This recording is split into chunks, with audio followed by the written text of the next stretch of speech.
So this is the introduction of Python कि Python क्या है। Python is a computer high level language और programme क्या है, सेट ऑफ इंस्ट्रक्शन। जैसे दूसरी लैंग्वेज होती है सी, सी प्लस प्लस, जावा, उसी तरह हमारी पाइथन भी एक लैंग्वेज है। That came in 1991 by Guido and Rossum. And इसका यूज क्या क्या है, सॉफ्टवेयर डेवलपमेंट में यूज है, आपका वेब डेवलपमेंट में यूज होती है, साइंटिफिक लैंग्वेज में और आर्टिफिशियल इंटेलिजेंस में, सब जगह आपकी ये पाइथन काम आती है। अब जब आप पाइथन आप स्टार्ट करोगे to work and run in Python, we need to have a Python interpreter in our computer. तो अगर आपसे क्वेश्चन ऐसा आता है कि which translator use in Python, Python में कौन सा ट्रांसलेटर यूज होता है, तो दो तरह के ट्रांसलेटर होते हैं जो हाई लेवल लैंग्वेज को मशीन लैंग्वेज में कन्वर्ट करते हैं। तो वो कौन कौन से हैं, कौन कौन से हैं? तो कंपाइलर एंड इंटरप्रेटर। हाँ, कंपाइलर और इंटरप्रेटर। पाइथन में कौन सा यूज होता है? Sir interpreter. पाइथन में आपका इंटरप्रेटर यूज होता है ट्रांसलेटर की तरह। ठीक है, तो इस तरह का क्वेश्चन आया था कि विच ट्रांसलेटर यूज, तो वहां पे आप इंटरप्रेटर लिख दोगे। द सिंबल, ये जो तीन एरो बने हैं, this symbol is called Python prompt. ठीक है, ये आपके जो जब आप पाइथन स्टार्ट करते हो आपने देखा होगा तीन सिंबल बने हुए आते हैं, तो इन सिंबल को क्या बोलते हैं, पाइथन प्रॉम्प्ट। ठीक, इसका मतलब क्या है, जब अब पाइथन का प्रॉम्प्ट इस तरह का आ चुका है तो इसका मतलब क्या है, इंटरप्रेटर आपका रेडी है इंस्ट्रक्शन को रिसीव करने के लिए। ठीक, अब आता है एग्जीक्यूशन मोड। पाइथन में दो तरह के मोड होते हैं, there are two ways to run a program. Number one है interactive mode and number two है स्क्रिप्ट मोड। ठीक है, इंटरेक्टिव मोड है, स्क्रिप्ट, दो मोड है। इस तरह का क्वेश्चन भी आएगा कि कौन कौन से मोड होते हैं। In the interactive mode we can type a Python statement on the Python prompt. अगर आपको इंटरेक्टिव मोड में काम करना है तो वहां पे हम क्या कर सकते हैं, डायरेक्टली पाइथन प्रॉम्प्ट के ऊपर आपने कुछ इंस्ट्रक्शन दे देंगे और उसको एग्जीक्यूट कर देता है इमीडिएटली। ठीक है, जबकि स्क्रिप्ट मोड में आप काम करते हो तो फाइल को सेव करना पड़ता है और उसके बाद रन कराना पड़ता है। बट इंटरेक्टिव मोड में क्या होता है, आपने लिखा और जैसे आप एंटर प्रेस करोगे आपका रिजल्ट वो दे देगा। तो इंटरेक्टिव मोड का यूज कहाँ पर होगा, अगर आपको एक दो लाइन लिखनी है प्रोग्राम में, छोटा प्रोग्राम है और इंटरेक्टिव मोड में आपका प्रोग्राम सेव नहीं होता है। This is clear, we can not save the program in interactive mode, ये याद रखना। इंटरेक्टिव मोड में हम प्रोग्राम को सेव नहीं कर सकते हैं। नॉर्मली इंटरेक्टिव मोड का कब यूज होता है, जब आपको टेस्टिंग करनी हो, केवल आपने सिंगल लाइन कोड लिखा, एक दो लाइन लिखा और उसको सिर्फ आपको प्रोग्राम को टेस्ट करना है, तब आप यूज करोगे इंटरेक्टिव मोड। तो इस तरह क्वेश्चन भी आ सकता है कि हम इंटरेक्टिव मोड कहाँ पे यूज करते हैं, केवल सिंगल लाइन कोड के लिए, केवल चेक करने के लिए हम इंटरेक्टिव मोड यूज करते हैं।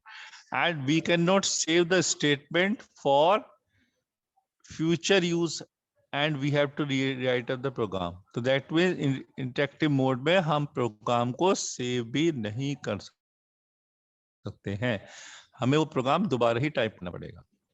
ये हमारा इंटरेक्टिव मोड का इंट्रोडक्शन हो गया। अब आता है स्क्रिप्ट मोड। स्क्रिप्ट मोड में क्या होता है, वी राइट द प्रोग्राम, हम प्रोग्राम लिखते हैं, प्रोग्राम लिखने के बाद उसको सेव करते हैं। अब सेव करने के बाद जो आपका फाइल का एक्सटेंशन होता है वो होता है .py, ये लिखा हुआ देखो। ठीक है, this is called script mode. आपने प्रोग्राम लिखा, उसको सेव किया और उसको फिर एग्जीक्यूट कर दिया, तो वो सब हम करेंगे स्क्रिप्ट मोड में। और जो फाइल सेव होगी वो होगी .py एक्सटेंशन के नाम से। ये हो गया। अब आता Python has a built in editor called IDLE। IDLE क्या है, ये एक एडिटर है। एडिटर क्या होता है? जहां पे हम प्रोग्राम लिखते हैं, दैट इज कॉल्ड एडिटर। जैसे एमएस वर्ड है, वो भी एक एडिटर है। तो पाइथन का अपना एक एडिटर है, दैट इज कॉल्ड IDLE। इसकी फुल फॉर्म क्या होती है IDLE की?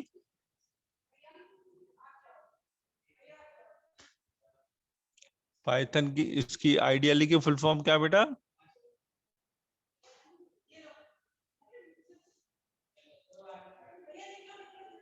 देखो ये लिखा हुआ आईडी का full form, integrated development and learning environment. मिल गया? IDLE की फुल फॉर्म है integrated development and learning environment. IDLE क्या है? एक आपका एडिटर है, बिल्ट इन एडिटर है, जहां पे आप जो प्रोग्राम लिखते हैं ना, स्क्रिप्ट मोड हमने खोला तो एक एडिटर खुल जाता है जहां पे आप प्रोग्राम लिखते हो। ठीक है, तो वो एडिटर कहलाता है IDLE। उसकी फुल फॉर्म में integrated development and learning environment. चलिए, प्रोग्राम आपने लिखा, प्रोग्राम को सेव कर लिया। ठीक है, IDLE में उसको फिर हम रन कर देते हैं। रन में जाके रन मॉड्यूल में आप उस प्रोग्राम को रन कर लेते हो। अब आता है पाइथन के कीवर्ड। कीवर्ड क्या होते हैं? These are the reserve word that can not be use for any special reason.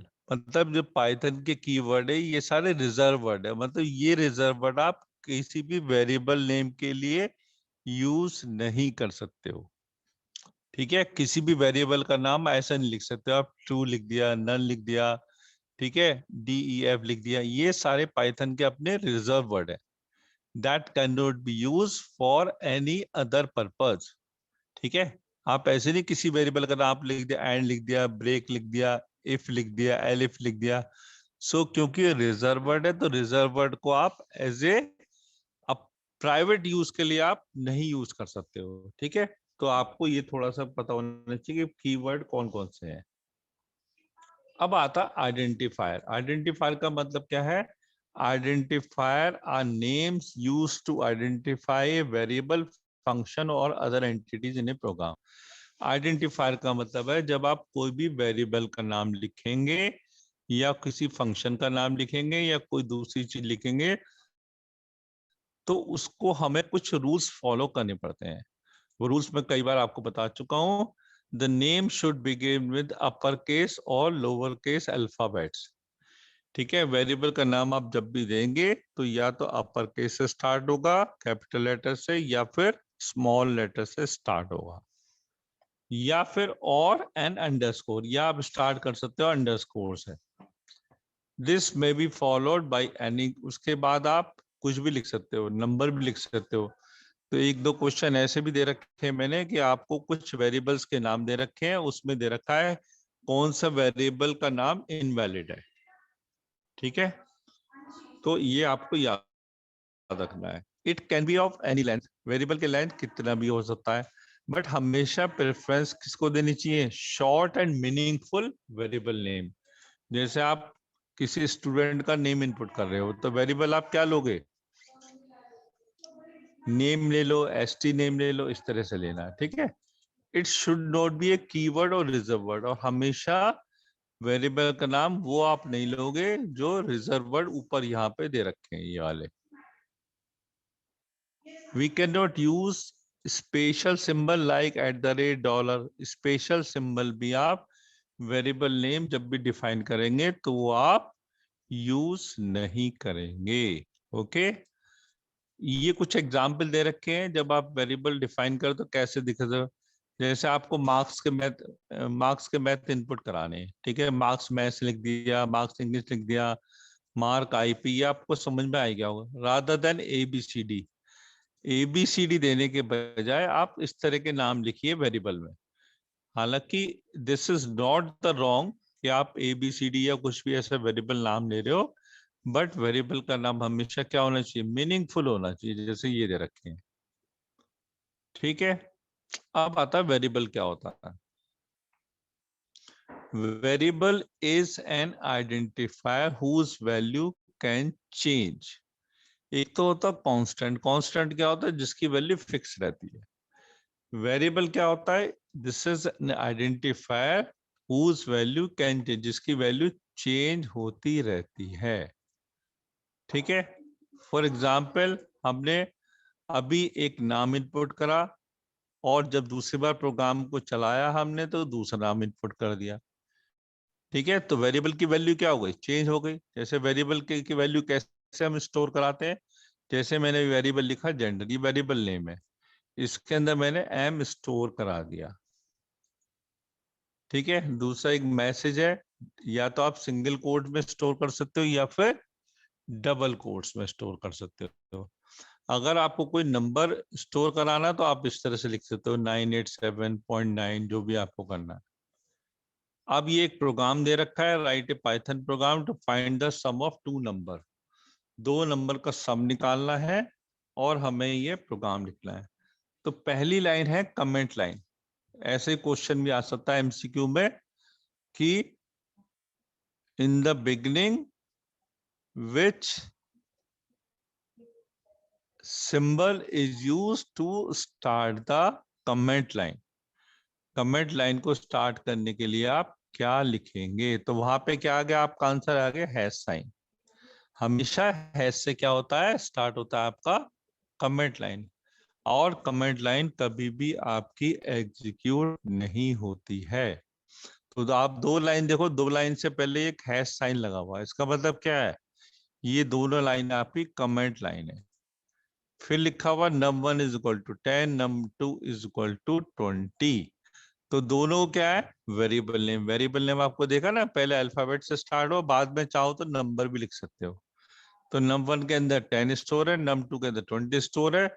अब दोनों का हमें टोटल चाहिए, तो मैंने क्या करा, दोनों वेरिएबल को ऐड कर दिया और ये रिजल्ट कर दिया। प्रिंट, प्रिंट क्या है, एक फंक्शन है। प्रिंट भी एक तरह का फंक्शन है, इनपुट भी फंक्शन है। ठीक, तो प्रिंट ब्रैकेट के अंदर रिजल्ट लिखा तो आपको क्या आ गया, रिजल्ट दे देगा। ये सारे हमारे फंक्शन होते हैं जो ऑलरेडी फंक्शन बने हुए हैं। आपने प्रिंट लिखेगा वो आपको डिस्प्ले करा देगा, आप इनपुट लिखोगे आपसे वो इनपुट के लिए कोई वैल्यू मांग लेगा। ये सारे फंक्शन है। एक दूसरा प्रोग्राम लिखा है, देखो यहाँ पे एरिया ऑफ रेक्टेंगल निकाल रखा है। ठीक है, ये लेंथ दे रखी 10 और ब्रेथ दे रखी 20। तो आपने देखो ये दोनों कमेंट लाइन लिखी, लेंथ की वैल्यू ये दे दी, ब्रेथ की वैल्यू दे दी। अब दोनों को अब मल्टीप्लाई करा, ये आपका एरिया प्रिंट करा दिया। ठीक है, अब आता है डेटा टाइप। डेटा टाइप का मतलब क्या, what are the types of data, मतलब जो भी आप वैल्यू इनपुट कराएंगे उससे पहले हमें कंप्यूटर प्रोग्राम में ये बताना पड़ता है कि आप वैल्यू किस टाइप की ले रहे हो। न्यूमेरिक वैल्यू ले रहे हो, न्यूमेरिक में ले रहे हो तो उसके अंदर डेसिमल आएंगे या नहीं आएंगे। ठीक है, और या फिर अल्फाबेट आप स्ट्रिंग में वैल्यू ले रहे हो। तो ये हमारे डेटा टाइप ये दे रखे हैं, देखो ये डेटा टाइप है। तो डेटा टाइप पहले क्या है, नंबर। देखो नंबर में पहले इंटीजर है, इंटीजर के अंदर ऐसी वैल्यू आती है जिसके अंदर डेसिमल वैल्यू नहीं आएगी, इसे हम शो करते हैं आईएनटी से। फ्लोटिंग पॉइंट है, अगर वैल्यू डेसिमल्स में है तो उसका डेटा टाइप क्या होगा, फ्लोट होगा। कॉम्प्लेक्स, कॉम्प्लेक्स मतलब अगर कोई वैल्यू आपकी बहुत बड़ी है, जैसे ई से स्टार्ट होती है मैथ्स वगैरह में, तो वहां पे यूज करेंगे कॉम्प्लेक्स। अब आता है एक डेटा टाइप होता है बुलियन। बुलियन का मतलब क्या है, अगर आपका वैल्यू ट्रू या फॉल्स, यस या नो में आता है तो वहां पे आप यूज करते हैं बुलियन डेटा टाइप। अब ये आपके दूसरे डेटा टाइप है, सीक्वेंस है, सेट है, नन, मैपिंग। सीक्वेंस में क्या है, स्ट्रिंग है, लिस्ट है, टपल्स है।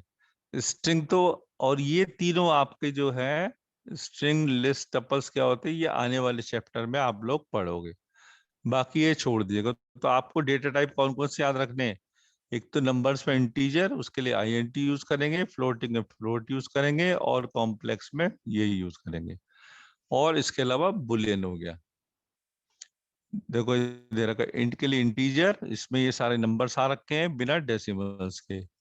यहाँ फ्लोट है तो ये वैल्यू आपको डेसिमल्स में आ रखी है, ये आपके कॉम्प्लेक्स में आ रखा है। Boolean data type is a subtype of integer. It is unique data type, consist of two constant। इसके अंदर दो वैल्यू आती हैं, या तो ट्रू आएगी या आएगी फॉल्स। ठीक है, अब आया सीक्वेंस। सीक्वेंस क्या होता है? मतलब collection of instruction is called sequence. ठीक है। प्रोग्राम क्या होता है? एक सीक्वेंस होता है, पहले एक फर्स्ट स्टेटमेंट आया, फिर सेकंड आया। अब ये स्ट्रिंग है, लिस्ट है, टपल्स, ये अभी हम नहीं पढ़ रहे हैं, ये हम आने वाले चैप्टर में पढ़ेंगे। मैपिंग भी अभी नहीं पढ़ रहे हैं, ना हम डिक्शनरी पढ़ रहे हैं, तो इसको अब छोड़ देना।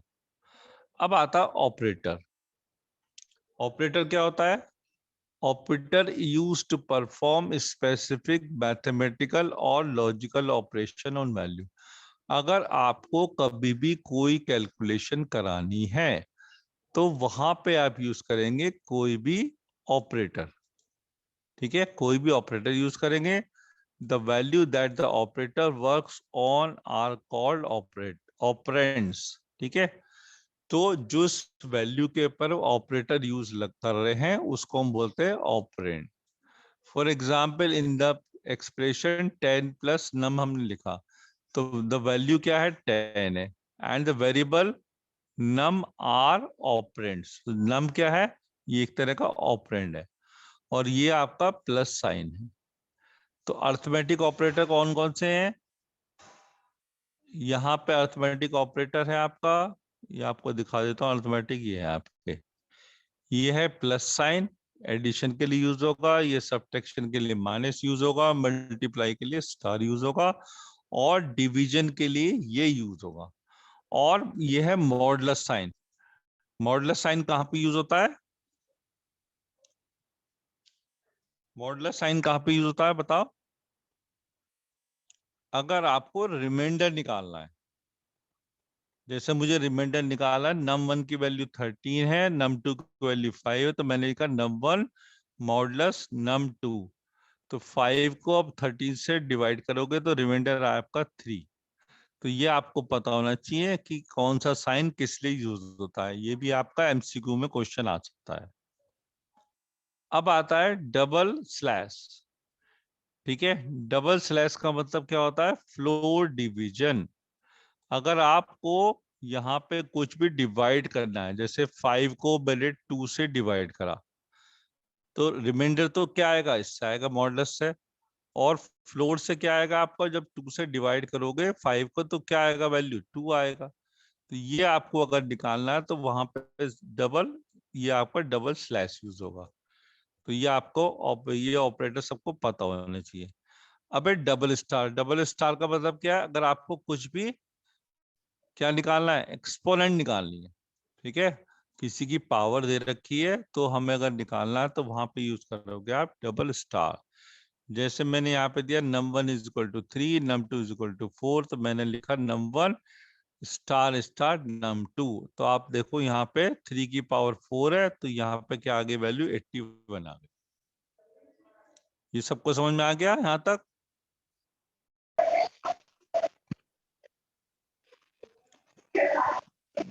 चलो ये आपको मैं दोबारा बता देता हूँ रिकॉर्डिंग में।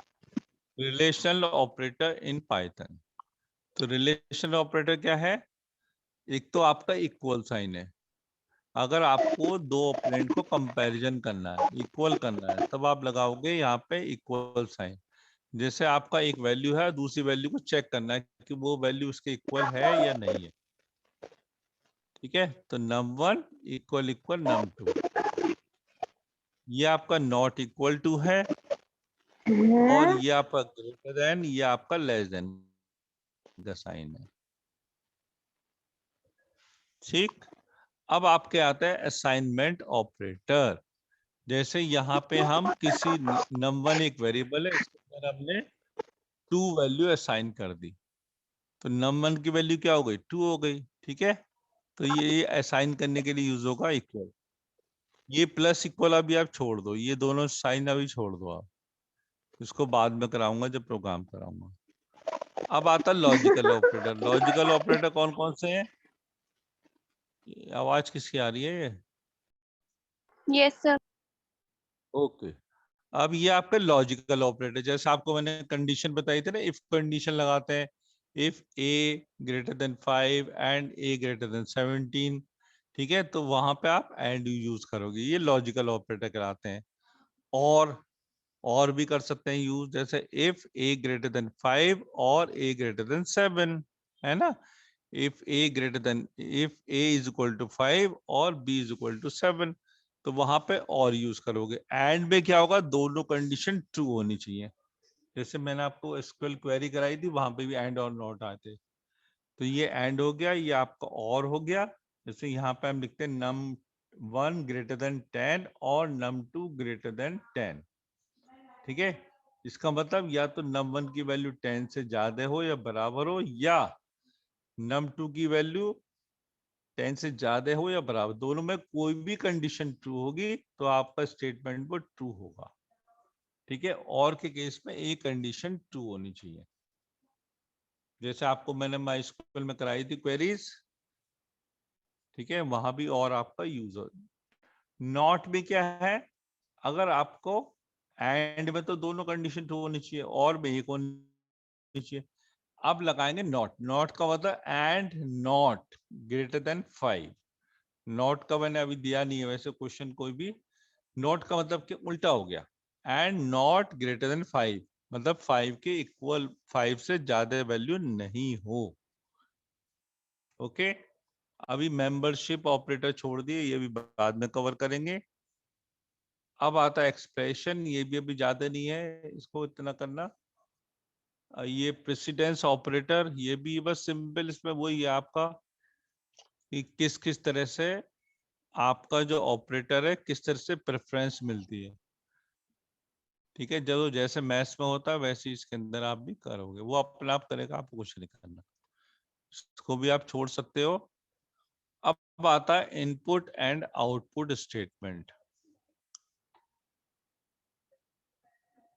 मैं आपको भेज दूंगा। कोई क्वेश्चन है किसी का, you can ask any question.